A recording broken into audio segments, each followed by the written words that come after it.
You want answers? I think I'm entitled. You want answers? I want the truth! You can't handle the truth. You don't want the truth because deep down in places you don't talk about at parties, you want me on that wall. You need me on that wall. Okay, people, welcome back to the channel. This is going to be the third installment of the Traitor or Patriot series featuring Ed Snowden without actually featuring Ed Snowden in this video. The reason I'm making this video because I caught an excerpt the other night of a Joe Rogan interview with AJ Gentiles, the narrator of the Why Files. So of course I'm all in. I'm listening. All Joe's, interviews are 3 hours long. I love the Why Files, so I'm listening to see if they mention something that I've never seen or I didn't know about, because AJ's got a lot of videos and material in the Why Files, and I know I'm not even close to have covered any of it. So I thought I would listen to the 3-hour interview, and then in my personal time go listen to any stories or any scenarios that I wasn't familiar with. During that interview, Joe had asked AJ if there's any stories that he's done that's really stayed with him or stuck out, and he said yes. There's this one video he did, and he said that he was extremely nervous, scared, and undecided if he should post that particular video. It made him nervous. So that had intrigued me, and I thought, well, hell, I'm definitely gonna have to watch that now. And what do you know, we're gonna use the majority of that as this third video to end the Ed Snowden series, okay? Simply because every evil has an inception, and you do not have a Edward Snowden or someone similar to Edward Snowden in the situation we had in 2013 with Edward Snowden if you don't have a DARPA. Now, if you've been following me at all with any of my conspiracy videos, you know that we tackled 9/11. The next series was Black Projects, Deep State, and then, of course, the last two videos, Snowden.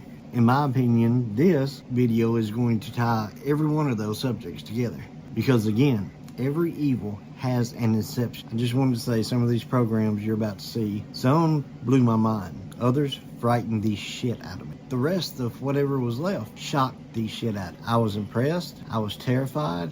After viewing the entire video, I can see why AJ was scared.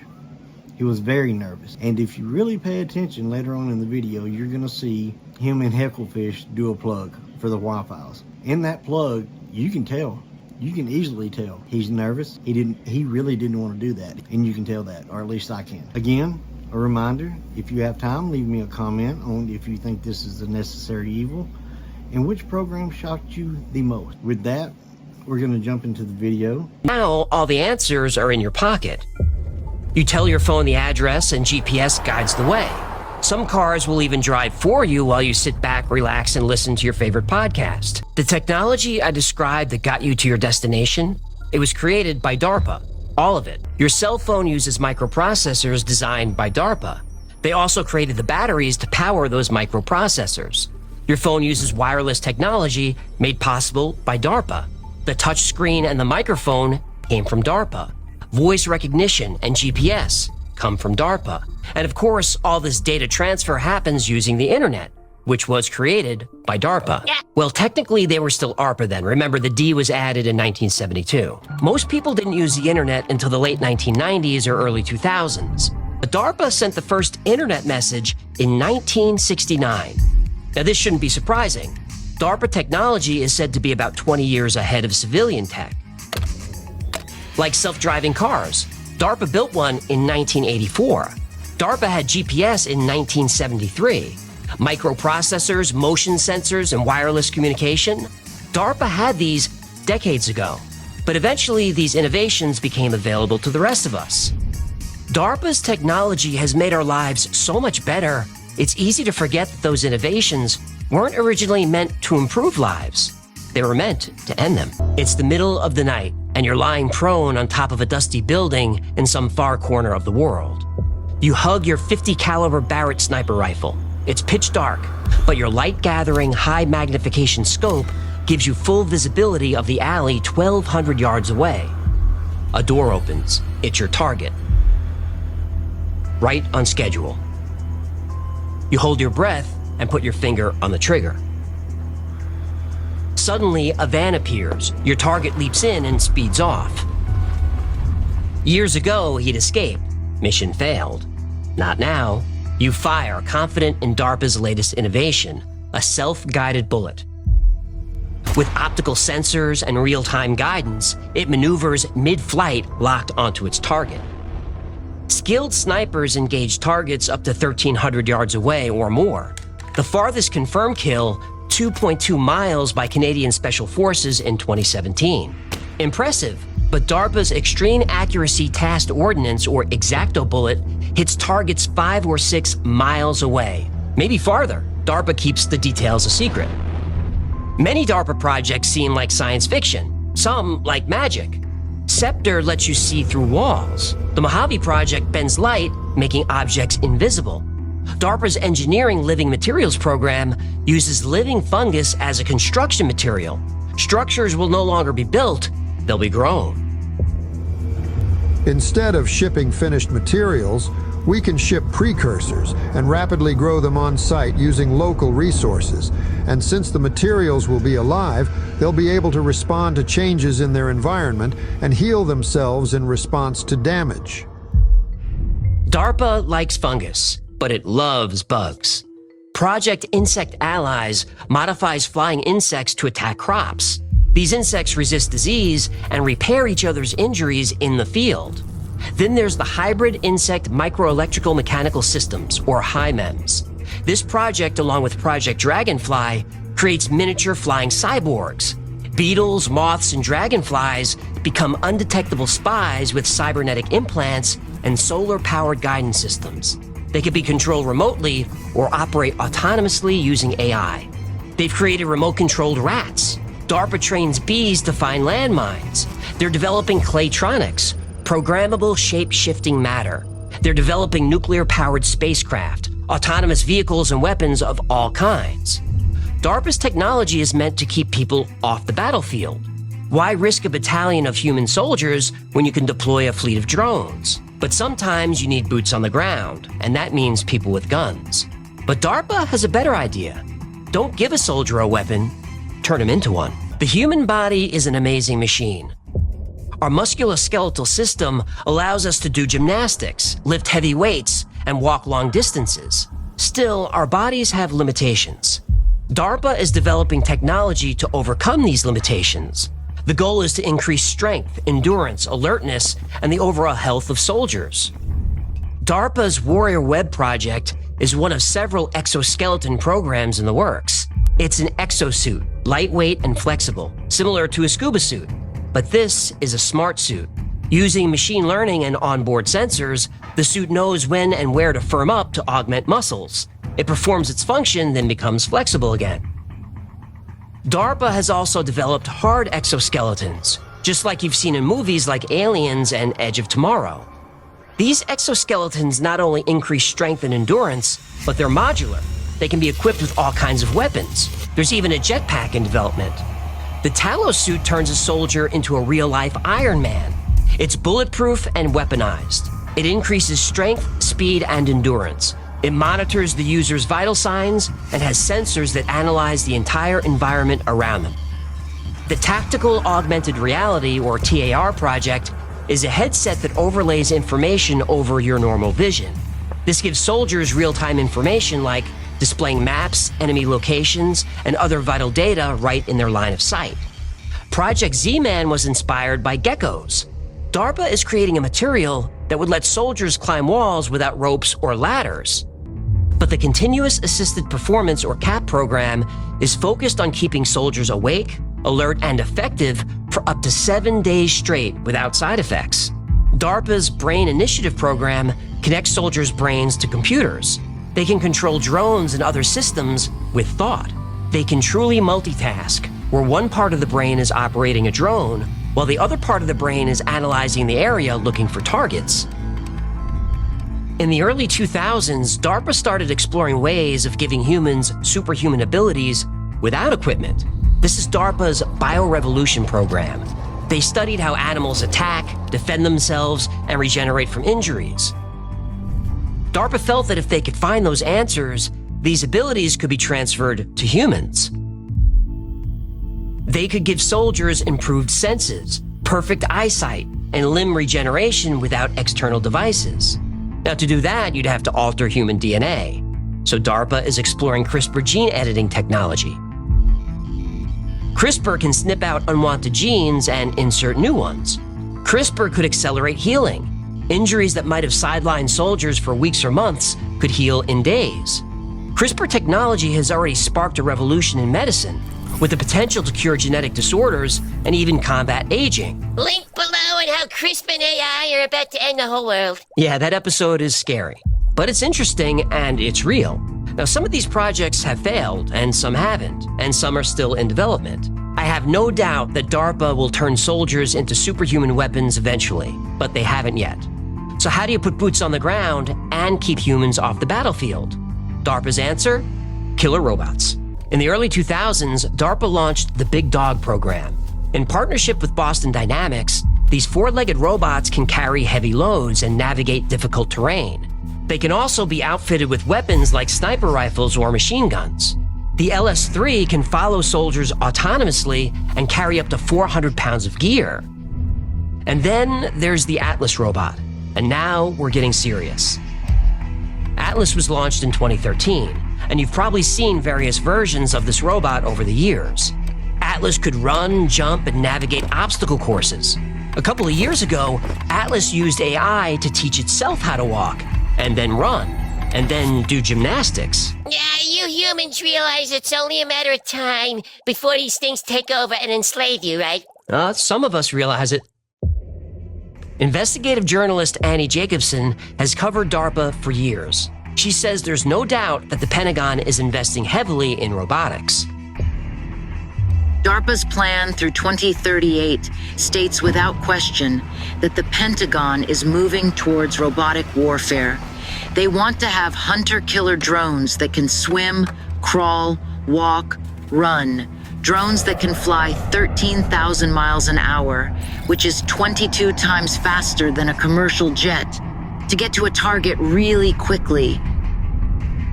Ballistic missiles have limitations. Speeds over Mach 20 require too much power and make the rockets dangerously hot. But thanks to DARPA, that's no longer a problem. Missiles can now travel at hypersonic speed without overheating.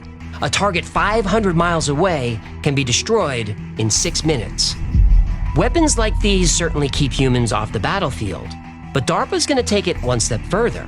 It's creating the technology to wage war without needing humans at all. Remember how DARPA is always about 20 years ahead of civilian technology, maybe more?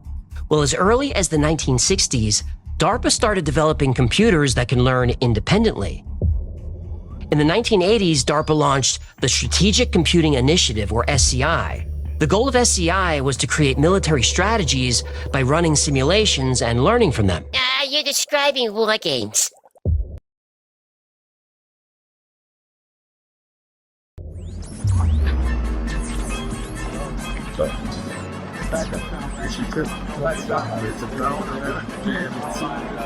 What's it doing? It's learning. War Games was originally going to be a science fiction story about a dying scientist who's saved by a kid genius. But then the writers met Peter Schwartz from the Stanford Research Institute, or SRI. Yeah, SRI, I know those guys. You do.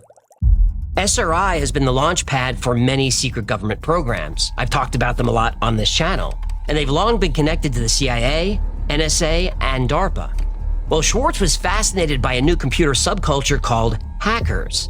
He suggested that they make a movie about a kid hacking a military supercomputer. Oh, yeah. What was it? It was called the Big Mac. No, Whopper. War Operation Plan Response. Oh, right. I'd still rather have a Big Mac. Me too.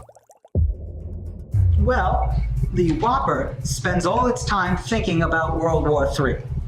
24 hours a day, 365 days a year, it plays an endless series of war games, using all available information on the state of the world. At the very same time that this movie came out, DARPA was working on its own military supercomputer. Here's how they described it. The machine envisioned by SC would run 10 billion instructions per second to see, hear, speak, and think like a human. The degree of integration required would rival that achieved by the human brain, the most complex instrument known to man. If you haven't caught on by now, we're talking about artificial intelligence.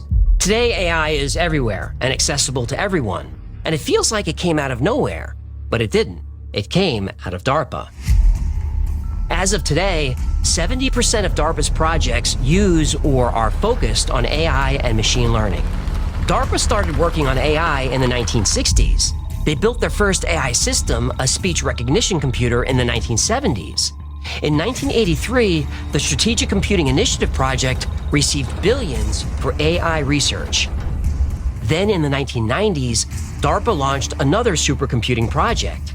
It was, and still is, highly secret. It's affecting you right now. And once I tell you what it is, you're not gonna like it. Now it's time to get this video demonetized and censored. Yeah, boy. Yeah, if I'm not on a list by now, I'm about to be. No, they're watching you, human. Yeah, I really don't want to talk about this. Honestly, I'm about to put everything that I have at risk. You're actually scaring me right now. I'm scared too. Here we go.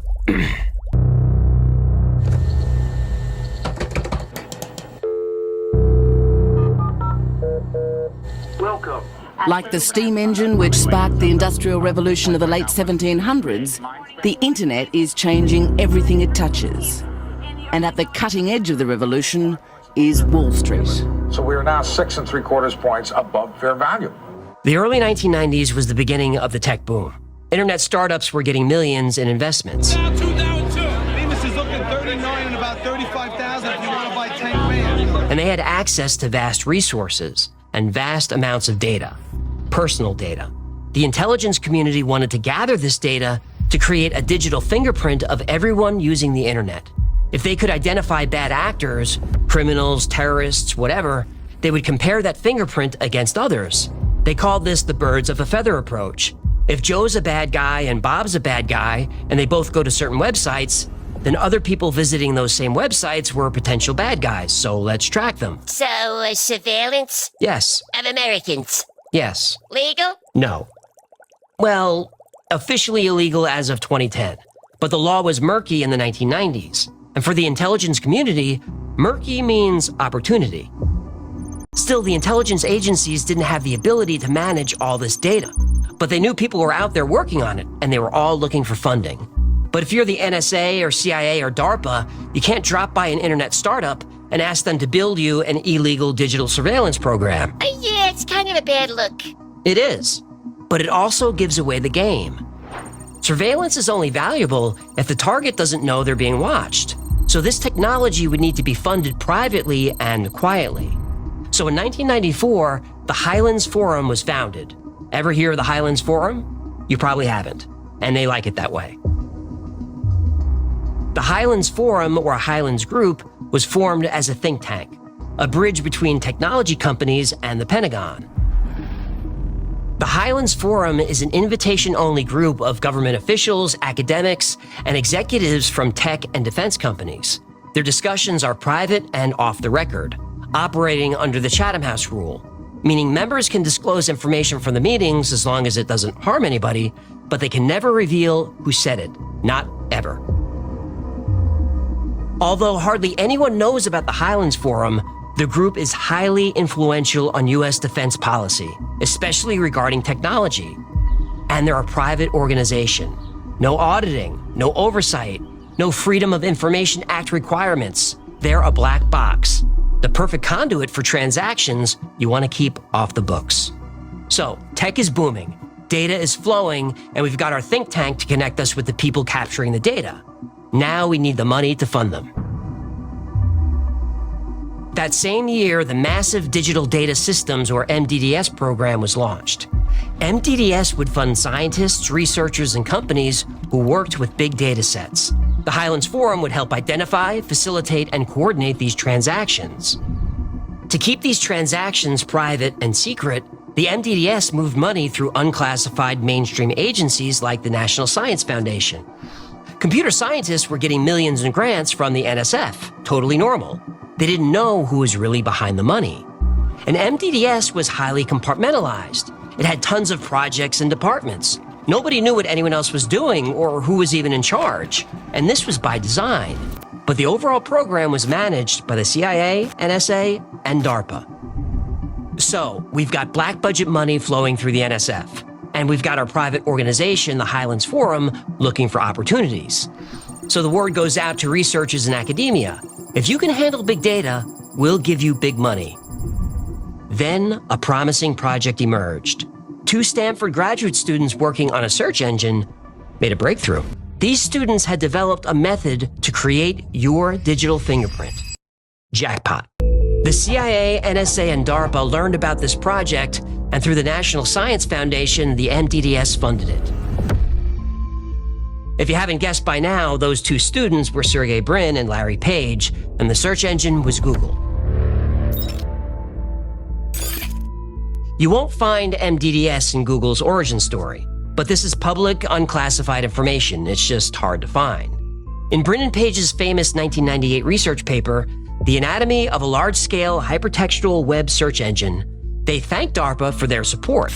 You can see this for yourself. It's on page 16, section 7, under Acknowledgements. Now, there's a lot more to this rabbit hole. The connection between intelligence agencies and technology companies is so— Hang on. What? Pop quiz. Go ahead. How do you make your living? YouTube. And who owns YouTube? Google. Right.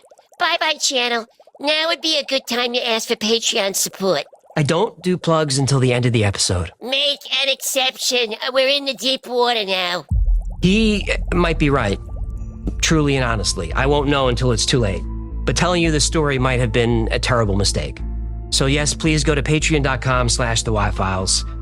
I don't know if we will, but we might need your help. Anyway, this video isn't about Google. It's about DARPA. Specifically, the dark side of DARPA. And it's about to get a whole lot darker. When John F. Kennedy took office in 1961, America had allies everywhere. Cuba, Ethiopia, Nicaragua, Laos, Vietnam, Cambodia, Iran, Lebanon, and many others. But the Soviet Union was fueling insurrections against US-friendly governments. Kennedy promised to stop the spread of communism, but the Soviets were pouring billions into military technology, rocket and missile systems, even space exploration. JFK was committed to keeping pace. He wanted more resources in science and technology. He modernized the military and doubled DARPA's budget, and the timing couldn't be better. The global Cold War had evolved into regional proxy wars with the Soviets. A new type of warfare was being fought, guerrilla warfare. Old military strategies wouldn't work. The situation in Vietnam was especially bad. The Viet Cong were hidden under the thick jungle canopy. You can't kill an enemy that you can't see. DARPA proposed a solution, Project Agile. It was pitched to Kennedy as both a scientific and military endeavor. Kennedy signed off immediately. The first phase was called Operation Ranch Hand. Its purpose was to clear the jungle. DARPA developed the rainbow herbicides, named for their container colors, to kill the foliage. Agent Purple was first, then green, then pink. DARPA was combining different herbicides, defoliants, and toxins, looking for the perfect formula to destroy Viet Cong cover. Agent Orange was the winner. Millions of gallons of Agent Orange were sprayed over miles of jungle every day. Leaves fell from trees almost immediately. Another application, and the trees died. Next, Project Agile targeted farms. Agent Orange could destroy miles of crops in a day. They asked South Vietnamese President Diem if he knew which farms were Viet Cong and which belonged to innocent civilians. He said yes, he knew, and he didn't care. If they weren't traitors yet, they would be soon. Kill them all. Now, the US didn't want to do this, but it only had a few hundred military advisors in Vietnam at this time. They didn't want to send more. Better to sacrifice North Vietnamese farmers than US Marines. So it was done. Guilty or innocent, friend or foe, if you were a North Vietnamese farmer, you were targeted. Your crops were destroyed and your soil was poisoned. Replanting was impossible. Agent Orange's effects were instant and devastating, and nobody knew it was only the beginning. As the Vietnam War escalated, so did the use of Agent Orange under DARPA's Project Agile. Project Agile used other tactics. DARPA contractors included social scientists and experts in human psychology. Propaganda spread through leaflets, loudspeakers, and media control. Subliminal technology kept people in heightened emotional states, from minor discomfort to absolute terror. Psychological warfare teams targeted villages, turning neighbor against neighbor. Civilians were forced into strategic hamlets for their safety. 4 million people were relocated against their will. Meanwhile, soldiers complained of headaches, nausea, stinging eyes, and rashes. Agent Orange did more than clear jungle and kill crops. It tortured people for life. Thousands exposed to Agent Orange developed cancer. Children were born with defects. Agent Orange caused reproductive problems like infertility and miscarriages. Heart disease and diabetes increased. Agent Orange was first used in 1962. In 1965, scientists discovered it contained dioxin, a highly toxic compound that causes cancer and birth defects. They kept using it. In 1967, a study proved dioxin causes birth defects, even at low concentrations. They kept using it. In 1969, a Department of Defense report acknowledged Agent Orange's severe health risks. They kept using it. Public outcry forced President Nixon to stop the use of Agent Orange in 1970. They kept using it. They stopped spraying the following year, 1971. Now, even in war, there are rules. POWs must be treated humanely. Medical staff and facilities are off limits. Humanitarian aid must be allowed. Breaking these rules is a war crime. In 1907, the Hague Convention banned the use of poison in war. The U.S. signed the treaty. Agent Orange was poison. That's what herbicides are. So was using Agent Orange a war crime? No. The United States said Agent Orange wasn't a poison, it was an herbicide. The treaty didn't specifically mention herbicides. In 1925, the Geneva Protocol banned the use of chemical weapons. The U.S. signed this treaty. But Agent Orange was a chemical. Of the 12 companies producing Agent Orange, the primary manufacturer was the Dow Chemical Company. The word chemical is in the company's name. So is using Agent Orange a war crime? Nope. The United States said Agent Orange wasn't a chemical. It was an herbicide. Wait, how is that even possible? It's not. In 1949, the Geneva Conventions established that civilians and their property must not be intentionally targeted. Only combatants and military targets were allowed. The U.S. signed this treaty. But civilians and their farms were intentionally targeted with Agent Orange. So is using it a war crime? No, were intentionally targeted with Agent Orange. So is using it a war crime? No. The United States said the intent was to disrupt the enemy's logistical support and visibility, not cause direct harm to people. In other words, it was an accident. So what about the destruction of plants and trees on civilian land? Those weren't military targets. Isn't this a war crime? No. The United States said it was a military necessity to defoliate the area in order to deny the enemy cover, which makes trees, anywhere, a military target. What about destroying civilian crops? Again, the U.S. only intended to destroy crops of the enemy, not civilians. It was unintentional, so no war crime. In 1977, the Geneva Conventions were amended to specifically ban the use of herbicides and reinforce civilian protection. The U.S. signed this new treaty, but still denied any liability for the damage caused by Agent Orange. However, in 1984, U.S. veterans sued the chemical companies, who settled for $180 million. But the settlement was to support veterans, not an admission of guilt. In 2004, Jill Montgomery, speaking for the Monsanto Company, one of the major suppliers of Agent Orange, she set the record straight. We're sympathetic with people who believe they've been injured and understand their concern to find the cause. But reliable scientific evidence indicates that Agent Orange is not the cause of serious long-term health effects. In 1991, finally, the VA started providing benefits to vets exposed to Agent Orange, but the U.S. still denies liability. My father-in-law served in Vietnam. He was exposed to Agent Orange. He's watching, so I won't list his illnesses, but he suffered almost all of them. So in 1991, he applied for his benefits. And I'll admit, the government kept its word. He did receive his benefits. In 2021, It took 30 years. Like so many vets, when his country needed him, he didn't hesitate. But when he needed his country, they said, take a number, get in line, and hope you're still alive by the time we call your name. Do I sound angry? That's because I am.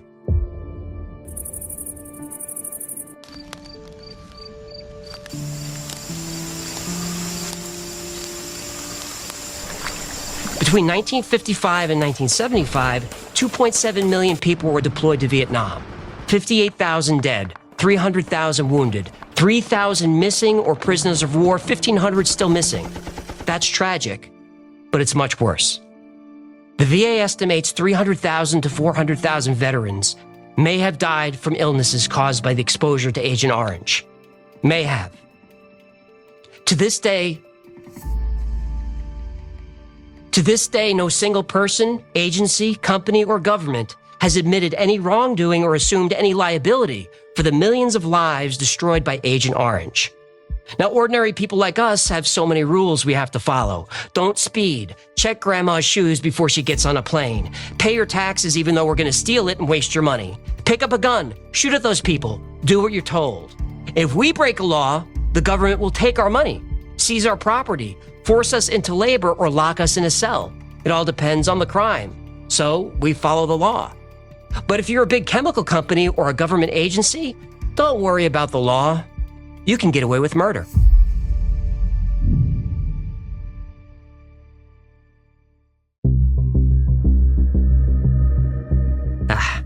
I needed a minute. The story of DARPA is hard to debunk, and that's because most of it's true. What we know about DARPA's projects come from them. Their websites and official YouTube channel openly share information. They have a podcast called Voices of DARPA.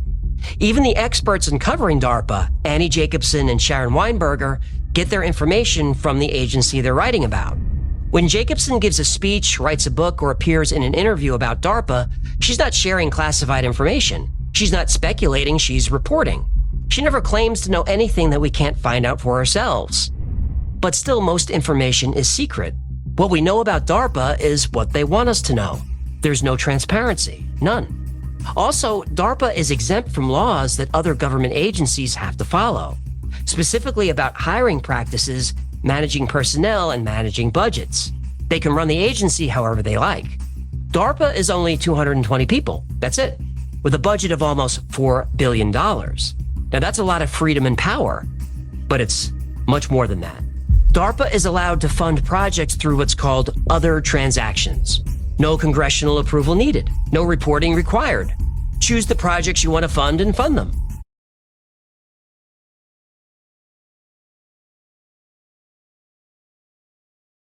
So who's choosing the projects?